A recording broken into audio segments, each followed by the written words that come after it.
كم تأخذ؟ 15 ورقة. 15 ورقة يعني كل ورقة $100. هو عراقي. من أين أنت؟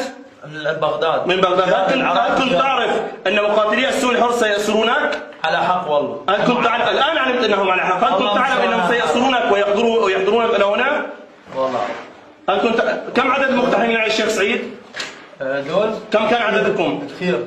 ما هي رتبتك بحركة النجوى؟ كلهم ما هي رتبتك؟ فطسوا كلهم. ما هي رتبتك؟ أنا جندي. جندي تأخذ $1500 كل شهرين وتأتي لقتل الناس وتقول سندافع عن زينب. هل تعلم أن السنة يدافعون عن زينب أكثر منك؟ صح. نبي؟ لا صح. وهذا الشيخ جمعة بعد إذنك يا شباب. بس جيبوا لنا الشيخ جمعة. برا بعدين علي بعد. فرس أهلا وسهلا حبيبي. شلونك؟ متأكد يعني قول كلامك ليش لا؟ لا ما قام يعني ما قام يعني يطلبون يعني يطلبون الناس ما قال لا. وأنت يا حسين راضي عن زينب؟